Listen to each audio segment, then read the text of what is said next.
portion of Beshalach, I mean, what can I say that you didn't hear it already about Beshalach? So we're going to try to take a different angle because it's kind of one of those famous portion, if not the most famous portion of the Torah. Within this portion, basically, you got everything. You got a blessing to make money. There's a blessing to get cure from all disease. There's a blessing for having good relationship. Everything is in this parsha. So that's why when we look at Beshalach, every little secret about making your life better is in Beshalach. Anything you want, Beshalach. For that reason, usually in Beshalach, people who study Kabbalah usually go to synagogue more often because it's they know that they can capture all the year in one weekend. One weekend you can get it all. So that's why most people go on Shabbat, at least of Beshalach, if you want to fix your money area, your relationship, your children, health, all of it can be fixed in one Shabbat. Try to invest in the Shabbat. That's why we open also Friday, we open also Saturday for everybody who want to come, to make sure that you all can have the benefit of doing it. Thank you very much. Thank you. How did you know I want one? So everybody, of course, welcome to join us, to be part of that. We all need energy, we all need help. So the story of Beshalach, I mean, what is the story? The story, when I say the story, that's basically the clothing of the secret. So it's almost like how you want to present things. So the story is a presentation of the portion, of the energy, and the energy is basically within that clothing. So when we talk about the story, it's a nice thing. We should relate to the story. The Torah can be understood in 4 levels. So the story is basically, it's called the pshat, just the outside, where you're going into the story behind the story. We call it midrash, drash. When you give a hint, like gematria, and you add the letter with the numbers and 5 and 6, it's called a remez, hint. And when you're relating all of it into secret, of knowing a lot of secret about the portion, it's called Kabbalah. So every section in spirituality has always 4 levels, the same as the 4 letters of God. Everything has 4 levels. So we need to relate to the story as well, because the story by itself is, I should say, beautiful, but it's gorgeous. It's an unbelievable story. So let me share with you the story first. The story goes like that. The end of the 10 plagues, basically, Pharaoh had enough is enough. I mean, he realized finally, or I should maybe said, God make him realize, because he realized that from the first plagues, who need a headache of blood and lice and fraud, who need it? But he couldn't let them go out of his country, not because he doesn't want them. His free will was taken away from him. And you know, when the free will is being taken away from the person, I don't think there is a worse punishment. That you know you shouldn't do something and you do it anyway. I don't know if you met people ever in your life that try so hard to become better. Can. I'm not talking about just addiction. I'm talking about anger, for example. People want to stop being angry. They can't. People want to stop being jealous. They can't. It's a terrible disease that you can't help yourself. I don't want to get angry, and you get angry. I don't want to be jealous, and you get jealous. I don't want to steal, and you steal.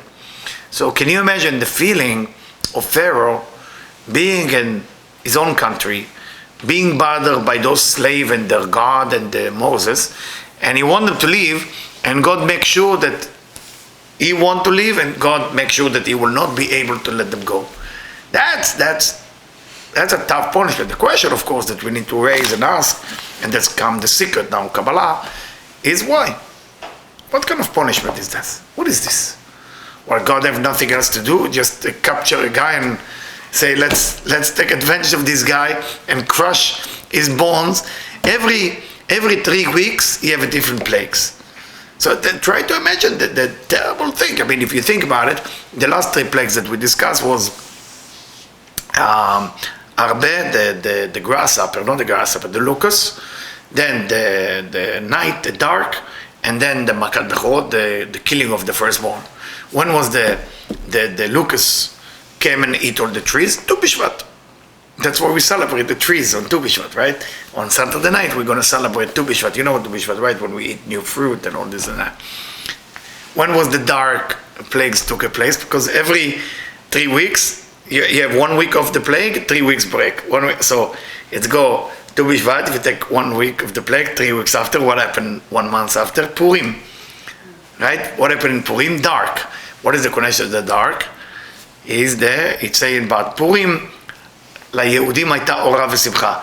The Jew in Iran has light in their own area, even that everybody was suffering.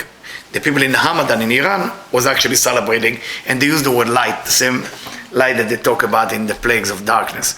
And of course, the third plagues, everybody know when it happened. It happened in Seder in Passover, in the night of Passover. So they show you that all the holidays are actually within the plagues. But where is it taking us? Taking us to this week portion. When Pharaoh finally let go, or God made him let go, and the idea, what type of people get such a punishment? It's a punishment. There's nothing worse punishment that you know what you should be doing and you cannot do it. There's nothing worse. There's nothing worse. You want to be better and you can't. You know, I meet sometimes people who are so angry with everything, with themselves, with their wife, with their husband, with everything. They just can't change it. Can't change it. It's a terrible thing. So here we're coming to difference between mental change and a spiritual change. Mental change is when you work on yourself to become better. It's good. You work on yourself, you forgive, you become nicer and nicer every day, but it's not enough. Mental change is not enough. You gotta add what we call spiritual change. Spiritual change is when you get the divine to be included within everything you do.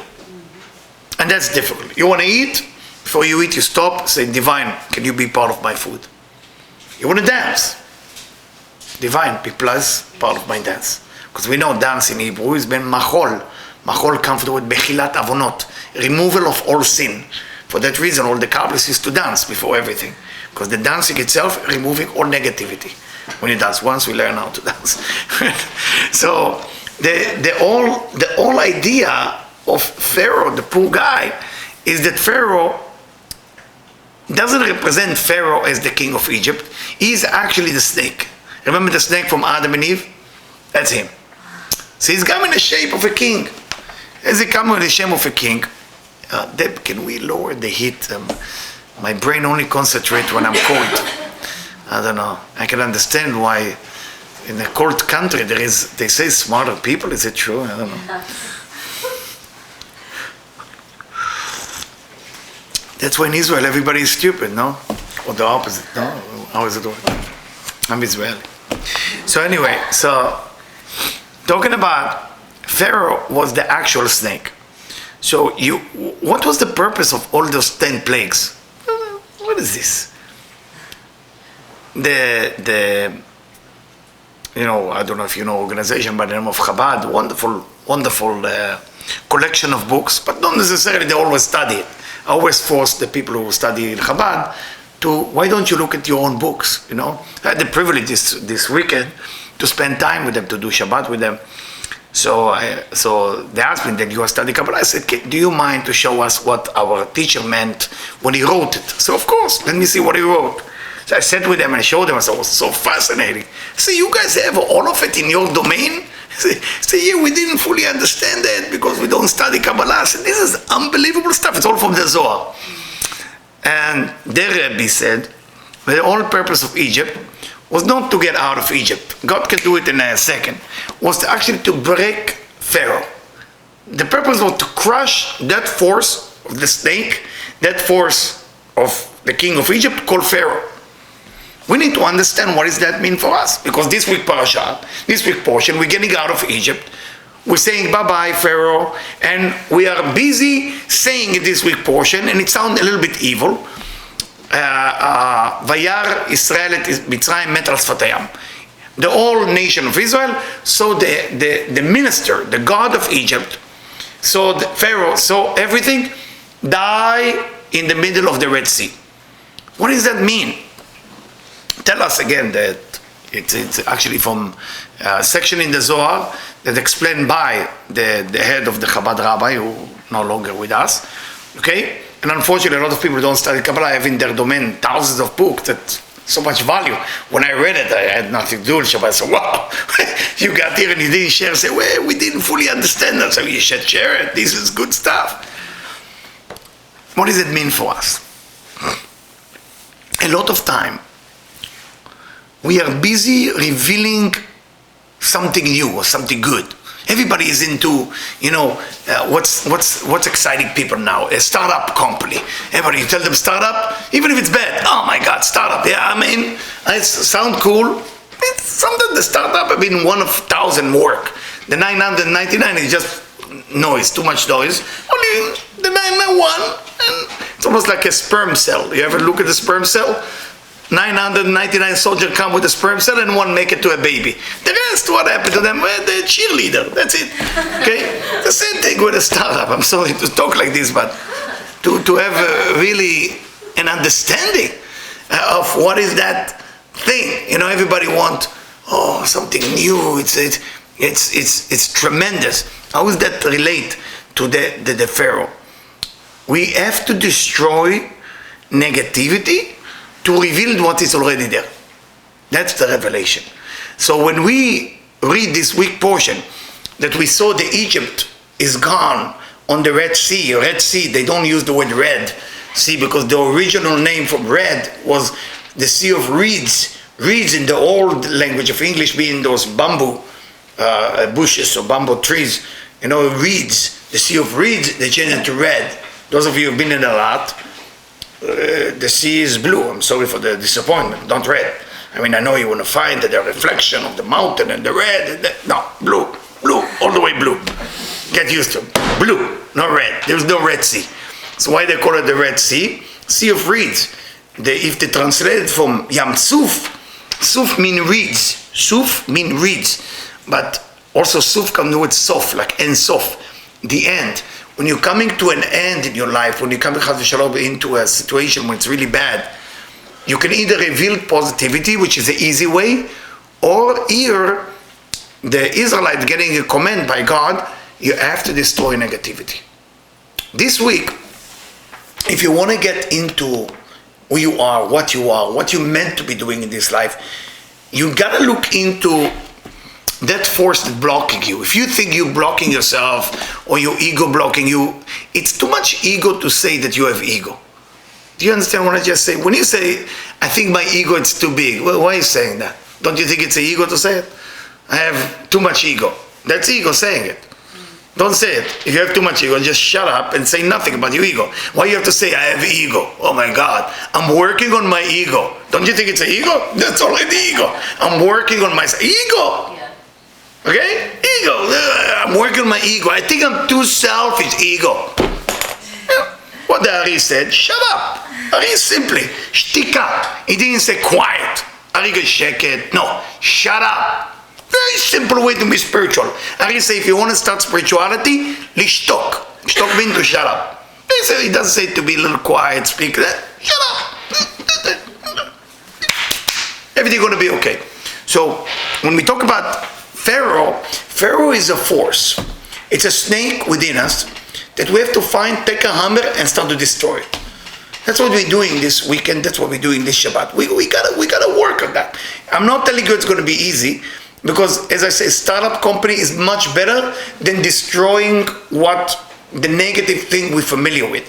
To go build, it's exciting. Everybody want to go build. I will tell you a personal job I used to do in the army. After my son finally realized what I did in the army, because I was a fighter, and he started looking into the years when I was serving. He said, you were exactly served in a time of a war, Lebanon war. How come you didn't go to the war and risk your life? It was 70% of the people who unfortunately didn't make it. And then he checked, he said, wow, that's exactly the time you become a chef. So you become a chef exactly there. And he looked at me and said, oh. And he realized, I said, it was tough too, I have some tough situation. He said, like what? I said, one time somebody had to make onion soup, for about 500 people and they didn't do a good job. And they called me and I went and I fixed it. Don't you think it? I said, Abba, you get out of the war. I said, no, I just enjoy cooking. He was right. So the idea is, are you destroying your laziness? Are you destroying your anger? Are you destroying your jealousy? What are you going to destroy this week? One thing, don't destroy all of you, because if you have too much ego, then what left? You know, you destroy everything, then it's got to be left with something. So don't go on one thing. What is the thing? How is your Pharaoh look like?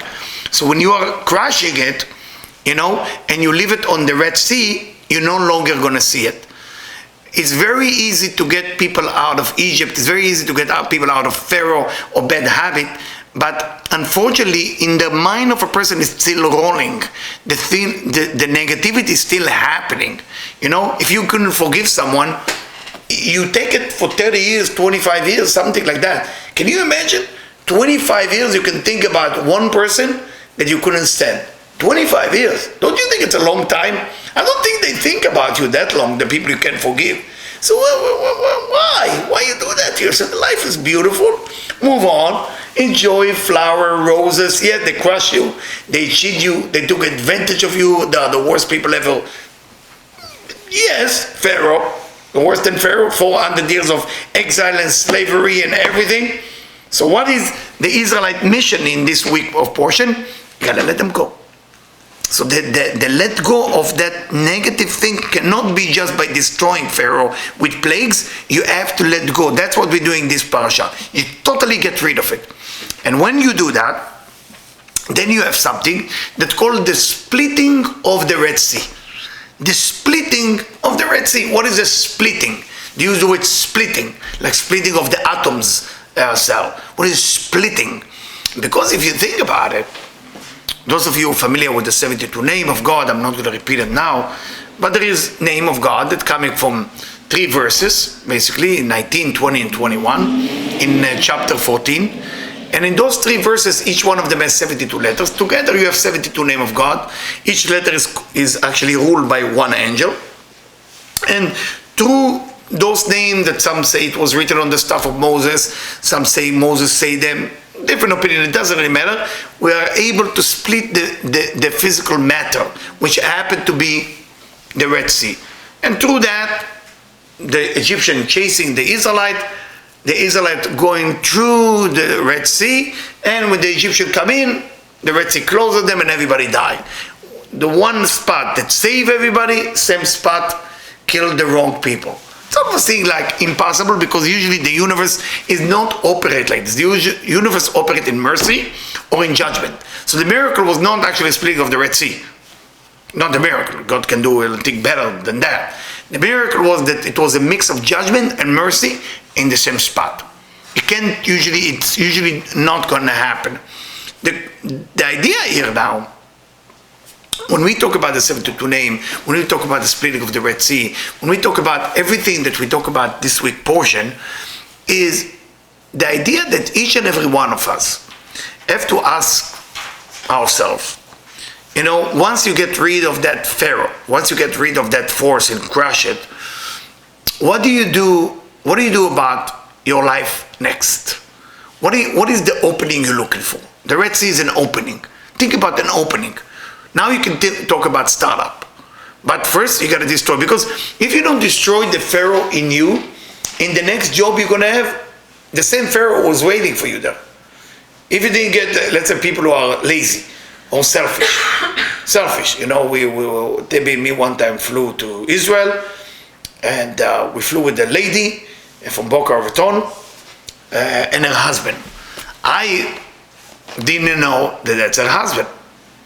Those of you who met me in Boca Raton, I really didn't care if this is your husband or your wife. You know, I'm sitting in my airline and I'm flying to Israel, and leave me alone, kind of a thing. It's going to be 14 hours flight, right? All of a sudden a gentleman come. I think they were sitting in business class, or I don't know. He looked at me, a weird look, and I wasn't born in America, so I don't know how to be a gentleman right away. I'm working on it. And he gave me the look. And I'm flying to Israel. I'm not in the mood to have a look. So I'm looking. Then I'm looking at Debbie, my wife. I always check because my wife is American and she can feel things if it's normal or not. I say, is this guy looking at me in a weird way, or it's me imagining, or I'm psychically read his energy? What's happening here? So she started laughing and say, in Hebrew, she tell me, he's looking at you. So I look at my wife again. Why is he looking at me? So I look at him again. I said, okay. All that, like, what, it was 71 or something like that? Stop yelling at me, screaming at me. I don't know the guy.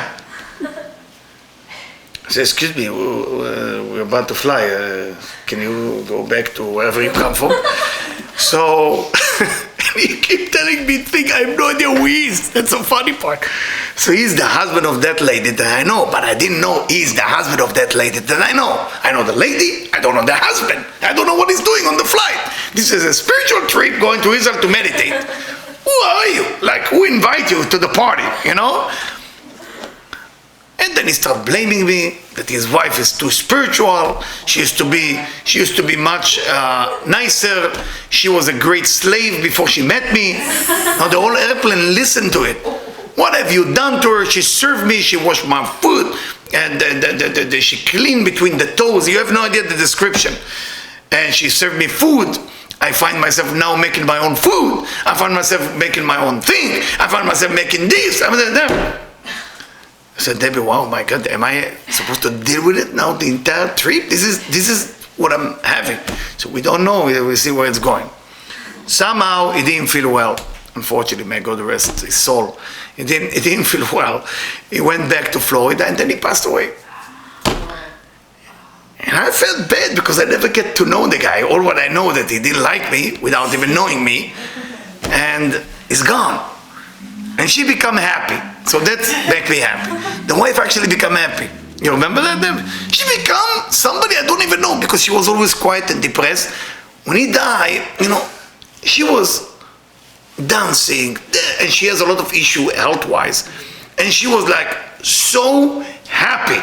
Like you never meet somebody like that dance. Being a Brazilian, she's Brazilian, she heard my lecture now. And she danced and everything is beautiful. I'm talking about, she was, when it happened, 68 years old, and she's like, everything is easy, everything's like that.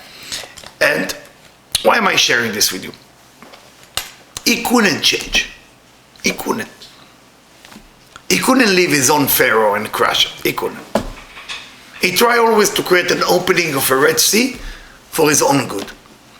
How many of you have in your life people who just taken from you and give nothing in return? And you think that one day they're going to change. I want to tell you the bad news, and I'm sorry I'm going to sound like Israeli. They're not going to change. I want to look into everybody's eyes, okay? So your bad friend is not going to become good friend tomorrow. They're going to be bad. It's actually going to get worse with the age. As they're aging, they're going to get worse. Go worse every day, worse and worse. Selfish people don't get better. Selfish people get better in being selfish. You understand? And I'm not speaking bad about them. If you bring him to me, I crush them, I fix them, then I bring him back to you, it'll be beautiful. Sometimes parents tell me, my kids, I don't know what to do, this. Say, come, let them live with us for 2 weeks, I bring him back to you, it'll be sweet. So the kids come and see me, and they look at their parents, no, we're staying home, what do you want? So what's wrong with my face? I just want to invite you for 2 weeks, you wash dishes, toilet, gardening, everything, we're going to make you sweet. And the idea is, selfish people not gonna get better. We have 2 people about to get married. So the wife talked to me and hey, he's nice, he's sweet, he's good looking, and he's in front of her. And she say, he's very selfish, he's very jealous, he's ever angry, he should temper once a week. She gave me the list. But the bottom line, I love him. And of course, I'm dying to ask why, but so my place, and say, when I was about to say, what is love, or why do you love him, but I'm not going there anymore. Getting older, there's no point, I realized there's no point to talk to people about it. And then say, I'm not happy with his personality because he's too selfish, but I hope that after the wedding it's going to get better. So I couldn't help it. My wife was very angry with me because they are a customer. I said, I'm sorry to tell you, but after the wedding, it's going to get worse. For sure. You are there, you're saying it. So I'm telling you, it's going to get worse. Just to let you know. So double it up. Whatever you experience, that double. Because then he's allowed as a husband to behave this way. She didn't listen, actually. He behaved worse. She got her divorce now. Just very sweet. Very sweet. She doesn't want to get married if you're good looking and everything. No more for her after 3.5 years. So your inner Pharaoh you have to crush, but the external surrounding, what we call the external Pharaoh, it's not up to you to change it. It's not up to you. Stop becoming this gentleman used beautiful words with me today. Don't become Jesus syndrome. Meaning, don't become a savior. You want to save. How can I save you.com? Who are you saving? Who are you saving? There is enough good people to save. Why you want to save somebody that the DNA to begin with is selfish? Why? You have to ask that about yourself, not about what's wrong with them. If I want to save somebody who's a terrible human being that's never going to change, it's because something's wrong with me. My self-value is not good enough. And that's why I can never leave Egypt. That's why I can never go to the Red Sea. The Red Sea will be open for me. Moses will open it for me. God will open it for me. 72 name will open it for me. Mind over matter will open it for me. Stop being a teacher of the people you love. Stop being the preacher of the people you love. They're not changing. What are you doing? You want to fall in love or you want to become a coach? Coach, I'm going to become the coach in 25 years. No. It's not happening. It's going to get worse. So there is enough wonderful people that waiting for you. So the whole story of Beshalach, of the 72 name, we always say mind over matter, mind over matter, mind over matter. Yes, mind over matter. What is it what is the mind doing? What is the mind doing? The mind is a powerful machine that's giving. Matter, mind over matter, physicality. The physicality is selfish. Mind have to be above matter, not matter over mind. You want to have your life be happy, you want to have your life good, you got to be able to say goodbye to the wrong and say hello to the good. And stop worrying if one day you will be, oh my God, but I'm not sure. You don't love. You need that person, or you're addicted to a wrong person. Love is not when you have this addiction or need. This is what happened to the Israelite in Egypt. And nobody liked to say it. You think the Israelite in Egypt want to get out? They were addicted to Pharaoh. They were addicted to Egypt. They were addicted. Read this week parasha. Why you took us out of Egypt? Moses is kind of performing miracle here, left and right. Nachshon ben Aminadav is a human being, is a person who's jumping into the sea to show everybody, guys, it's a great miracle. Why nobody is asking a question? Why nobody is jumping in too? Can you imagine everybody's like that? What's going on? Moses just create a splitting of the Red Sea. Just did it. Albert Einstein. Whoop! Splitting of the Red Sea. Guys, are you coming? Not sure. And after they're doing that, what the first thing, just to go to the other side? Just when they go to the other side, look at this, it's like nothing happened. Right? They're going. Before that they say, Moses, why are you making such a headache? Is there not enough cemetery in Egypt? Can you imagine, this is a talk that they have, but it's nothing to do with the Israelite. It has to do with us. And then, Miriam, the singing, the song, so what are we going to drink, huh? What are we going to drink? We have no water. I mean, we just saw a miracle, splitting of the Red Sea. We just saw 10 plagues, everything. Are you worried about water? You're talking to the signature of the boss. Moses is like the signature of the boss. You just say something, it's there. You can either say it as a complaint, or you can say it as, please help us with some water. So he had to make another miracle, and another miracle. You think it's over? Never over. Then the meat wasn't good enough. Huh? Don't like the food. Don't like the food.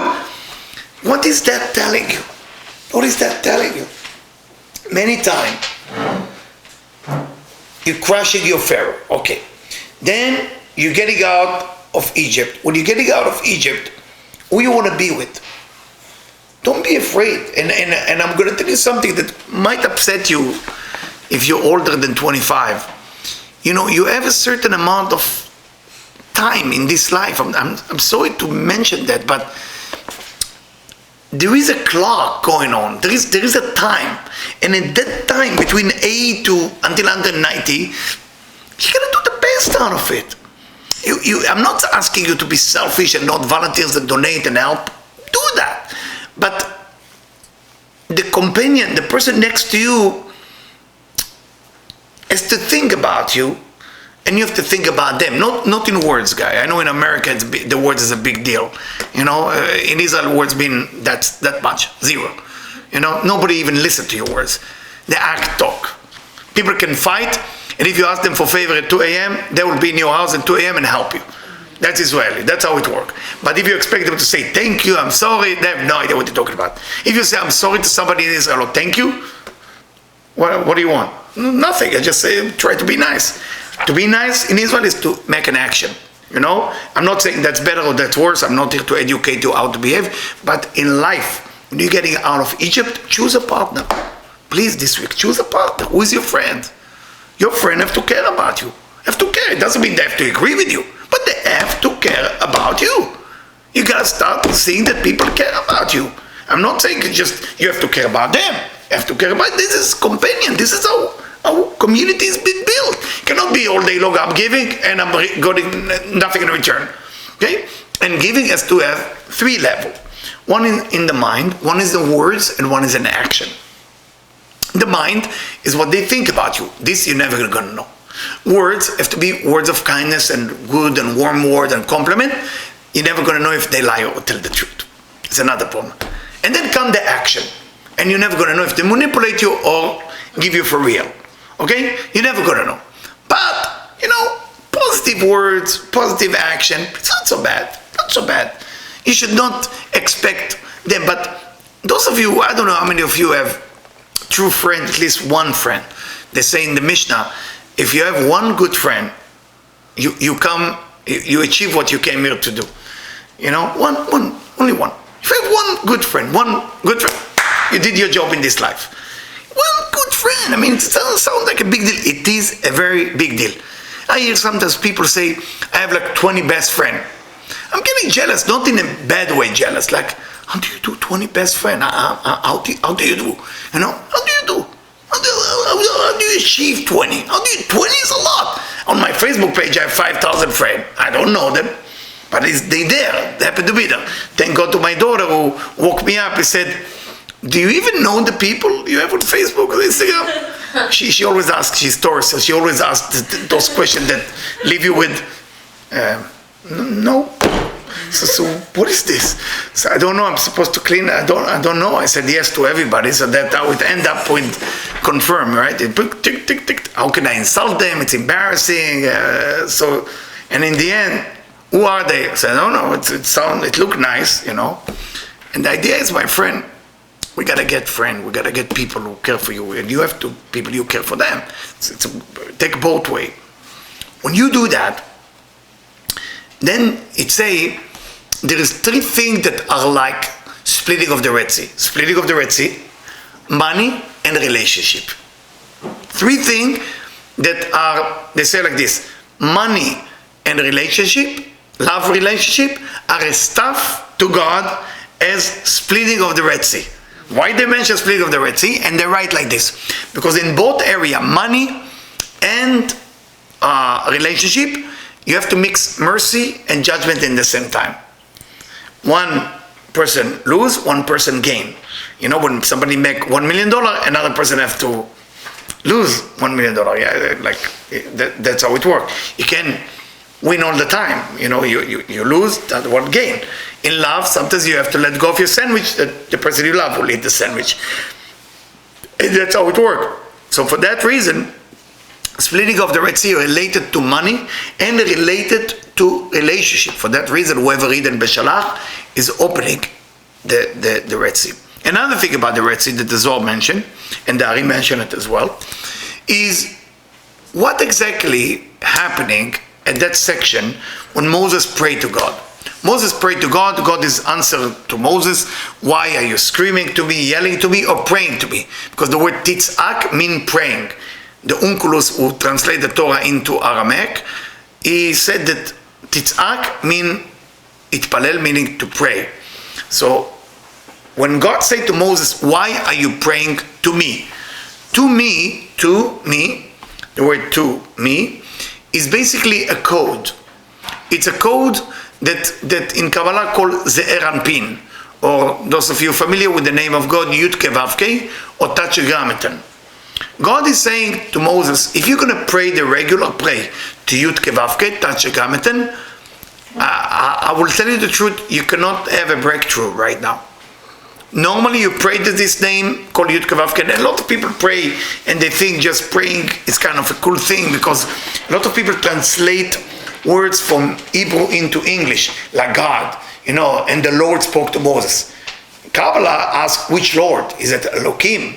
Is it Yud Kevavke? Is it Ekeye? Which name? Because there is so many names, you got to know what you're related to.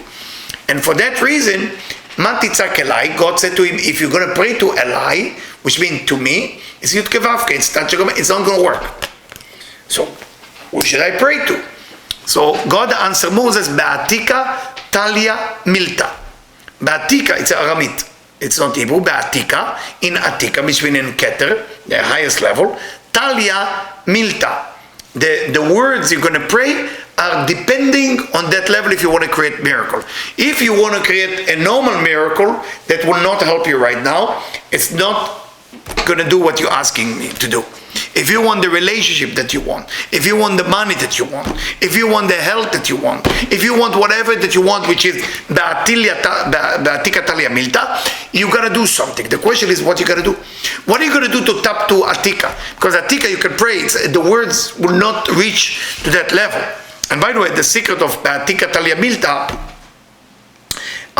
or what the Zohar revealed, Matitzak Elai, why are you yelling to me? In that section, the Ari has a revelation of how to explain it to people from the Zohar, and a raven arrived, and he could talk to birds, and the raven say, if you reveal the secret to regular people, the raven say your child will die, your son will die. And he looked at the raven, he looked at the crowd, and he revealed the secret anyway. And his child died that night. So the question is, everybody asks, he knew that if he revealed that secret, the child died. So, but he make a calculation that it's worth it for the secret more than the life of his son. I mean, we cannot fully understand something like that. I mean, it's tremendous level of the Ari HaKadosh, the holy line, the living line, as they call him, the Ari HaKadosh. But we need to understand what we're getting from it, because if we're not going to benefit from it tonight, and we're not going to benefit from it when we're watching this video or audio, then it's almost like the sacrifice that Kabbalists did for that section went to the garbage. So remember, Be'atika Talia Milta. So what is that you got to do for you to reveal a miracle like splitting of the Red Sea? And the answer is very simple. In words, very difficult in action. The Zohar, the Ari, explained that the person has to reach something called Mesirut Nefesh. Mesirut Nefesh meaning you have to, again, we're not in that level, but we're allowed to talk about it. Mesirut Nefesh means self-sacrifice. You self-sacrifice yourself for the sake of the mission. I'm not talking about people who sacrifice themselves with a bomb around their waist and they try to bomb everybody around them. That's not self-sacrifice. That's everybody's sacrifice. Self-sacrifice is when you are putting your life in risk for the sake of everybody else to make it. Understand? You make your life in risk so everybody else will make it. Those of you who know the history of the land of Israel, in the 6-day war, Israel didn't have a lot of anything to be able to defend themselves. So every time they threw a grenade to a bunch of soldiers, one soldier was volunteers and jumped on the grenade, so the other 25 soldiers will not die. And what happened? The grenade never exploded. Happened 1,000 cases like that. 1,000 cases like that. That if you ask Egypt, Jordan today about story, they would never understand how it works. When you go out of your way to save everybody else, And I'm not talking about for the ego or for your name to be somewhere. You really care, it's called self-sacrifice. That's called Ba'atika Talia Milta. The split, the Red Sea split after Nachshon ben Aminadav. Nachshon saw that the people started to develop some doubts. Moses created a miracle. Nobody saw the miracle. What are we doing? Nachshon said, I'm going to jump in. And he said, if you're going to die, you're going to die. But if he's not going to die, he's going to reveal the miracle for everybody. And that's what happened. As the water reached his nose and he's about to die, then the miracle revealed. That's mean for us. The miracle you're looking for is there already. But you didn't do the act that necessary for that, what we call in Kabbalah, Or the Chasadim. You didn't reveal enough Or the Chasadim. You didn't reveal enough clothing to reveal what already exists. You need to have clothing. Clothing are actions that come either from charity, either from good doing, or for a certain precept of spirituality that you do. When you create clothing, then the miracle that waiting for revealed to you is taking a room, taking a place, in a full explosion of the miracle is happening. So the story of Beshalach with Pharaoh and all this is a story of your life, my life. Is what do you want this week to happen, can happen to all of us. Anything. Is it your health, what bothers you now? Is it the money that bothers you? Is it relationship? Is it your well-being? What bothers you? So again, take a hammer, crush one part of your personality that you are either ashamed of or you can't stand. Stop it. Stop it. You know, I know people who like to please people. And they say, I'm sharing so much with my girlfriend. I say, what do you mean?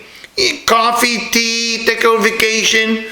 I say, do you make sure she see it? And all? I say, of course. That's pleasing. Pleasing has nothing to do with sharing. Pleasing is the most selfish act you can do. Pleaser is basically passive manipulation. Passive manipulation. I'm giving you, now you become my slave. Okay? And what happened to the person you please? They get angry. They become more selfish every day because you don't give them a chance to give you back. So if you find yourself pleasing, stop. But the fear that you're going to have in your mind is rejection, or they're not going to like me, or something. Let them hate you. It's good for you. Good for you, good for them.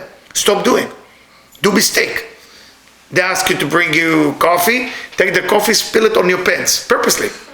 And make sure they hate you. They develop that thing. Because it's not for them, it's for you. Are you capable to live with yourself when you're not capable to please people? If you suffer from that addiction of pleasing human being, stay away. Stay away and fast. Because you're not giving.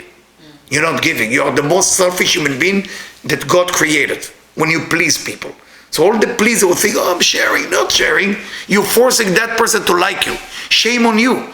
Shame on you. Selfish person at least announce, serve me, do for me, I'm selfish. Pleaser is covering themselves with such a nice suit of sharing. They're not sharing. You're not sharing. And they're going around, what else can I do for you? What else? At least the waiters get money for their service. You know, I make it sound funny, but you need to understand, pleasing is a disease. And psychologists can truly help you. I don't know if Kabbalists can help you, but psychologists can really help you with that. It's coming from a fear of rejection, and it's coming from a need to control everybody. So you're pleasing. All right? If you're Catholic or Jewish, usually you suffer from that. Can't help yourself. If you're born to a Jewish mother or to Catholic mother, you're done. You already have the disease. Nothing you can do about it. Nothing you can do. Catholic mother will give you injection into your blood that please, you know, or a Jewish mother. Like my mom, God bless her and give her long life. You know, my mom, if she serve you food, you know, she will eat food from 3 days ago. Why? Don't know. My mom is with have a plate. Everybody else food that she just made, and she will eat bread from 3 days ago. Say, Mom, we have enough for everybody. And she will make that sound. Remember, this sound is when you crush, everything exists from the time you were born. She will do, it's okay, don't worry about it. What? It's okay, it's okay. That's it. And then you suffer for another 20 years. Okay? 20 years. You can ask Debbie, I took my mom to a hotel, you know, where we stay, very fancy hotel in Jerusalem. You can see the view there. And then we took her to a restaurant. The restaurant has a name, it's called Mother. What can be better? Ima. Huh? Choose the restaurant, best location. And I order everything that there is on the menu to impress my mom. But those of you who know my mom, Jewish mom, very difficult to impress. So my mom tested. I can make it. She tested out. I can make this too.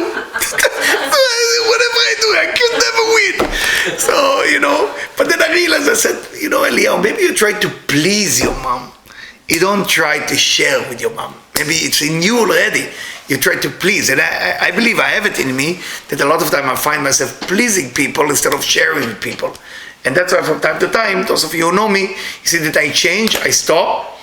I'm not even saying anything to you because I'm worried, because I love to give. But sometimes when I give, you know, as my wife always corrects me, you know, if I'm going to the kitchen, so I like to serve you, I like to cook for you, do for you. Yesterday was very difficult because Mark was cooking everything and doing everything, and I said to my wife, can I get involved? Can I do something? I can prepare the whole thing before they come. I said, no, you gotta learn, sit on your chair and let things happen. It was pretty good, thank you. So, this is how you're getting of the Red Sea, okay? Are you getting from Egypt? Are you getting the 72 name, mind over matter? You know, all of it, I hope you're gonna listen to this recording till Shabbat the 6th time, so you can understand how to do it. And then Ba'atikat al-Miftah, self-sacrifice. Do something about your life. Now, let me see how much time I have so I can develop one more point. I know you gotta go. There is a section in this week that talk about the manna. Manna was basically a food that comes from heaven. When manna has been mentioned in the Torah, that's been money, manna. Okay? So all that section about manna, bringing you money. Hopefully you're going to listen to it, be alert and listen to everything, because that brings the nourishment of the money. What is money? Where does money come from? As I say, money comes from Atika. So if you really want to know where it's come from Keter. Those of you who know the Sefirot. Money comes from Keter. Long life comes from Chokhmah. Those of you who know the levels. And children come from Bina. That's a Ben, Bat, same letter, Ben, Bina. Okay? So Bina give you children. Chokhmah give you Chaim. And Keter give you the money.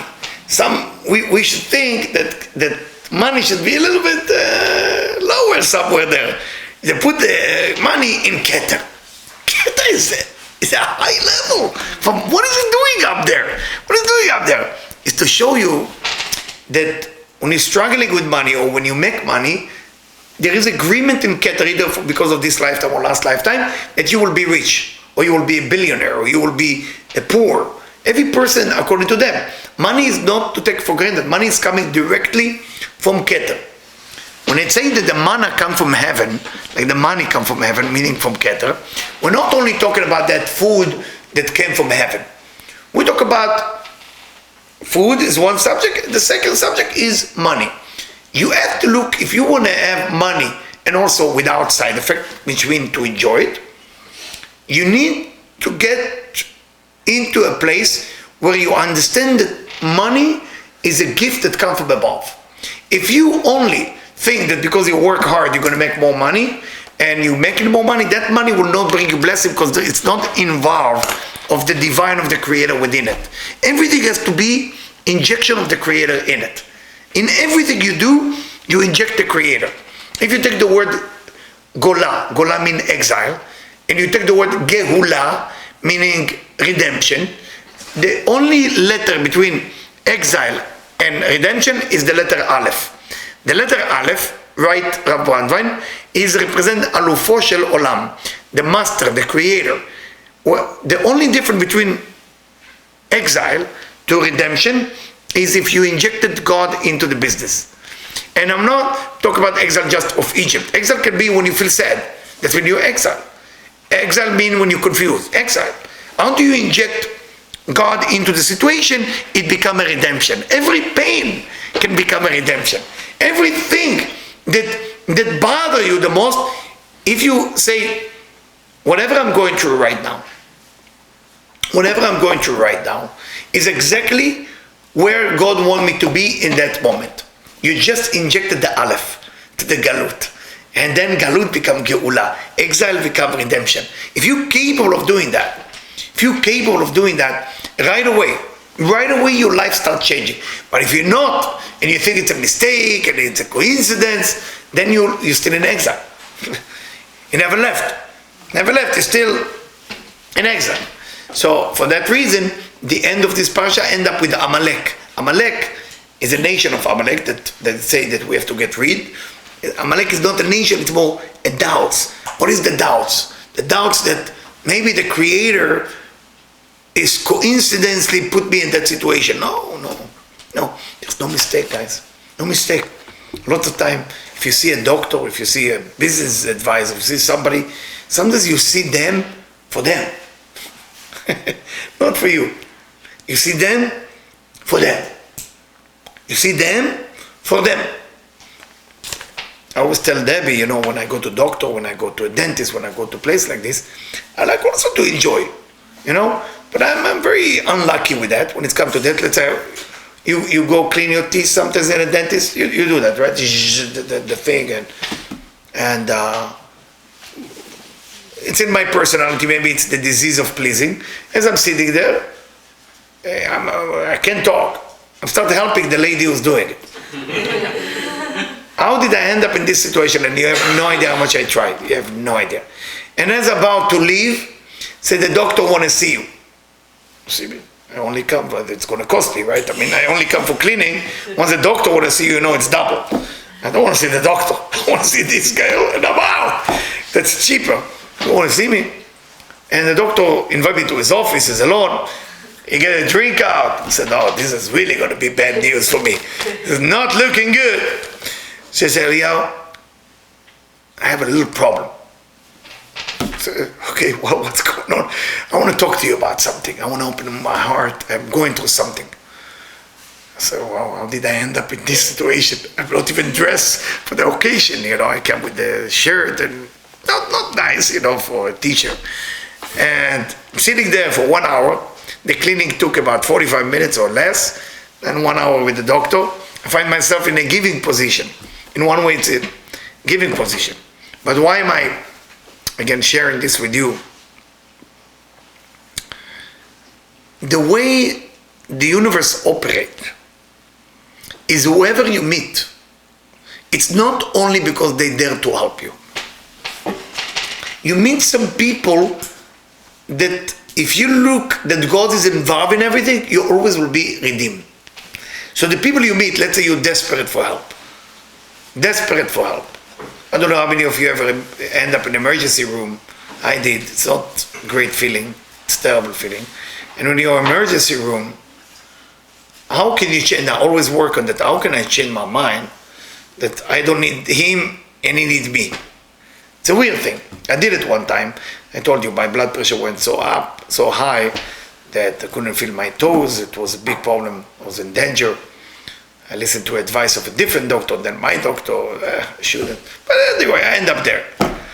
I'm in Boca Raton, emergency room, talking. They don't know what to do. And then this professor walk in and we have a conversation. And I'm talking to him about spirituality. And he looked at me and said, "Do you understand why you are here?" I said, "Yes, I don't know. The heartbeat went up. My blood pressure is 220 over 120. I know I'm in danger, but I felt maybe God sent me as a messenger for you." I said, "This guy's totally," he said to the other, he said, "This nuts." He said, "Totally nuts. Give him something mental, And I truly believe in it. I truly believe that even when you're not doing well, you meet people.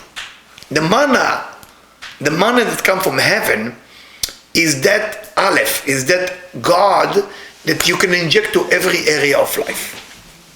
Every area. You're going to drink coffee in coffee bean, you're holding the coffee, it's just a coffee. You wait 1 minute and you say, "I'm just injecting now the Aleph the alufo shel olam, the creator put in the coffee, that coffee is no longer coffee.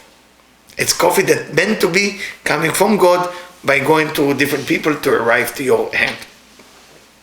And if you start thinking like that, life will look totally different. You're in a traffic. There is a reason where you're surrounded by, 100 people. How many people is in traffic? Sometimes 100 people, let's say, right? Those 100 people has something to do with your soul. Say a prayer. Say something, pray, sing something, and think that you are now vibrate the energy to them. You just did it. How hard it is for rabbis today to get the minyan. You can get the minyan on the highway. You're driving on a 101 and you have 100 people with you. They don't even want to talk to each other. I mean, thank God for waves that people start talking to each other where there is a police, right? That's it. But you have surrounded by human around you in a little metal box that cannot communicate with each other. Do you think it's a coincidence you are with those specific people? No. That's the manna. Lechem min hashamayim. Bread from heaven. It's not really a bread. It wasn't even a bread. It was something non-physical that have the flavor of whatever you want it to be. You want it to be vanilla, it becomes vanilla. Meat, steak, steak. Whatever you want, that's what it is. It's called lechem min hashamayim. So why is it called lechem min hashamayim? Why is it called bread from heaven? Because with your mind, you decide what it is. So in your life right now, is there is any problem? Is that problem is designed specifically for you? Do you believe in it? Do you believe that that problem is the best thing that can happen to you right now? Because the designer called not Gucci, not Prada, not Louis Vuitton, not, other name that exists in the market. There's some t-shirt that the girls in Miami teach me that it's expensive. What's the name of that company? I never knew. There's some t-shirt. My God, I'm not going to pay $300 for a t-shirt. What's the name of that company? Forgot. So, the designer is God himself. God designed that situation for you. Traffic is designed by God. It's not a punishment. You know when it's becoming punishment? When you say it's a punishment. You want to know when it's becoming a reward? When you say it's a reward. I was playing chess with somebody. He's quite famous. He's one of the top producer and director in the world. So I'm playing chess with him. As I'm playing chess, I'm going to crush him. I crushed him 2 times, so I'm coming for it. That was the big game. Because there's people and all this and that. So we put the board, and I'm ready. My ego went in. Me and my ego start playing the chess instead of playing a chess. My ego was... And I know that I'm going to lose. Whoever played chess for a long time, no, it's coming. Like you pray for him to do a stupid mistake, that he refused to do the stupid mistake. And he teach me one of the greatest lessons of life. He shook my hand. In the end of the game, he won. He won really good game. And he looked in my eyes and say, "You won." So what's wrong with this guy? And I was his teacher. I was a spiritual teacher, right? He's teaching me now spiritual lesson instead of me teaching him spiritual lesson. He said to me, "You won." So I won. And I'm like so angry when he said, why did I win? He said, because I have to go home and deal with my ego, and you are just free, you are a happy person. And I remember I looked at him, he said, "Teacher, that's not what you taught me last week?" I said, "Yeah, I teach it in my class, but when it's come to a chess game, it's not exactly what I want." So I want to end up with few story, because we talk about manna and food, and I want to share with you about 2 Rabbanim, 2 Kabbalists who live in our generation. They passed away. One of them is the Baba Sali. I don't know how many of you heard the name Baba Sali. His name, the original name that was Ilula this week, Rabbi Israel Abu Hasera. And because my grandfather used to deal with similar stuff that Baba Sali used to do. And the other rabbi is Rabbi Yitzchak Kaduri. Rabbi Yitzchak Kaduri. And I happened to study with his student of Rabbi Yitzchak Kaduri, wonderful man, still alive, live in Shuk Machane Yehuda in Jerusalem. And that's that they live in our generation. It's tremendous. I think we should learn something from them. So I asked him, tell me some secret about them. What was the whole idea? Because Rabbi Yitzchak Kaduri, that Kabbalist, used to smoke. A lot of cigarette, smoke. You have yellow, every nails, smoke. He was half Kurdi, if you know what Kurdi is, from Kurdistan, half Iraqi. He smoked and laughed all day long. Not smoke marijuana, I'm talking about tobacco. He smoked and he's happy. Always happy. So he said to me, my teacher, that's what he teach me. Whenever I talk to him, he said to me, no matter what you're going through, you can't get angry.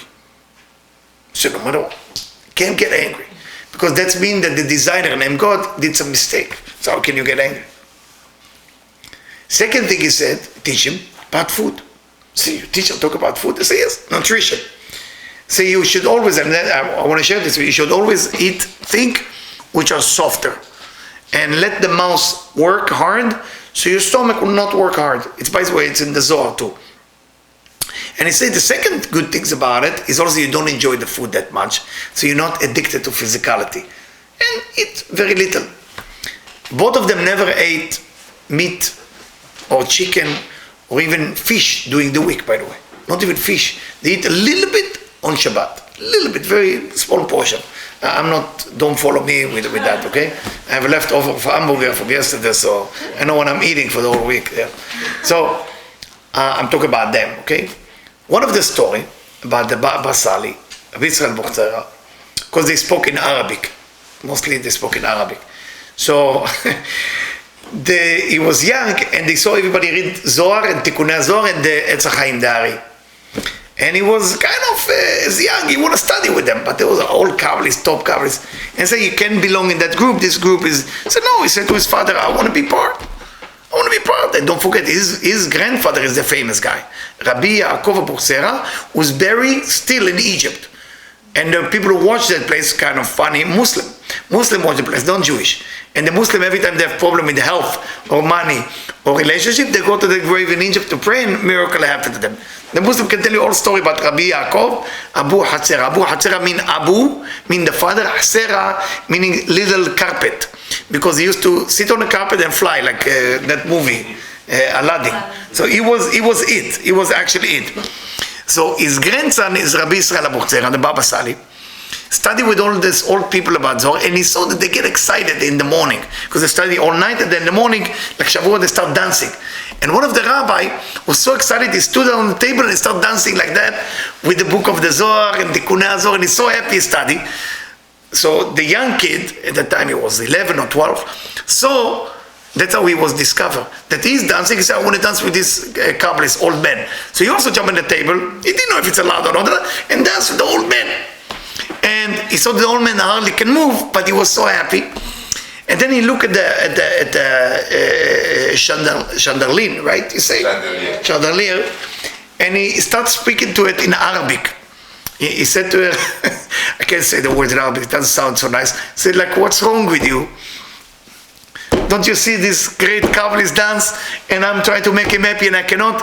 Make something, do something, so he will be happy. So everybody was in the room, was about 25 people in the room. So the chandelier came out and started dancing with them. That's how we become famous, by the way. That's how we become famous. So when we talk about Kabbalists of that level, they reach level that you cannot understand. But they work mostly on being happy, never get angry, and food. Food amount and food. They didn't eat a lot, by the way. They didn't eat. Those people didn't eat. But I have to tell you, the Baba Sali, when it comes to alcohol, if you want to have a conversation with him as a rabbi, you have a bottle of arak first. And the bottle of, you know what arak is, like uzo, and he pour one glass to you that much, one glass to him, you drink, and then the conversation begins. And everybody tests him to see if he get drunk, never get drunk. You know, and he used to put his two hands on the arak, put it for 5 or 10 minutes, like this, he closed his eyes, and then he shared it with you. People came to him in a wheelchair, they stood up. Blind, they start seeing. Every disease that you can imagine. And when you look from outside, he's drinking arak, hardly can eat, reading Zohar. And Tikkunei, that's it. That's all what he does. All from morning to night. He's happy. That's it. His son getting married. He's supposed to go to the wedding. What's the purpose should be there? I'm going to study. So you cannot fully understand how those people behave. But one thing they advise to us, they say the food. You want to live longer? Focus on the food. Don't eat much. And for that reason, people who don't eat much, say the Zohar, the manna still happening. The manna still happening. What is that manna? Manna. If you know the 5 Hebrew letters, the 5 final Hebrew letters, it's called Mantzapach. You know the word Mantzapach. Mem, Nun, Tzadik, Pei, and Kaf. The 5 final Hebrew letters. So in the Torah it say Man, Mem, Nun, and what's the flavor of the manna? Ketzapichit bedvash, like honey. But they use the word sapichit, like Mantzapach. So when you study Zohar, specifically Zohar and Tikkunei Zohar, you are eating from the manna, but you have to do it with a smile. And when you are about to eat, you remember, eat whatever you need, but don't sit there and flavor. I want it crispy with the sour flavoring and sweet, bitter in the end, bitter. How many shows about food you have on TV now? 2000? How many shows about food? I mean, people watching show on food, and another food, and the competition of the this and that.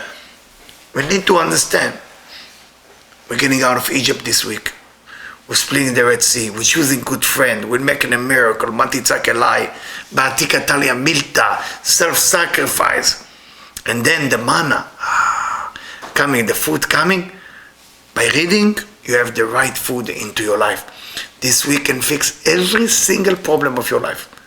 Every single problem. But you have to make the work. Listen to the audio, listen to that again and again, and it will happen. Try to volunteer this week. Try to be generous this week. Charity, with your time, with your love. Try to be kind. Go out of your way to do. Don't become a pleaser. Understand that when you give, it's for you. It's not for the other person. You need to give. It's not that the other person needs you. When you get that change, Saturday night, the miracle taking place already. Because what happens Saturday night? Tu Bishvat. Full moon. We're going to eat new food. Debbie made for us, all of us, new food. She used the food from the Sukkot, remember the etrog, and she make it into a jam, so you can say Shechianu. So Saturday night, make sure, is called the rejuvenation time. Those of you who feel you need rejuvenation, everybody is welcome and coming. Try to come for third meal. We're going to do Havdalah, and after Havdalah, right away, we're going to do a special meditation of Tu Bishvat. Hopefully we're going to have red wine, white wine. We're going to do it exactly like the Kabbalist. Right fruit. I know for Persian it's not a big deal. For Persian they have Tu Bishvat every day. Every day they have dates and figs and this and that. But other culture, they don't eat always that. God bless you people and have a wonderful, wonderful week. Thank you.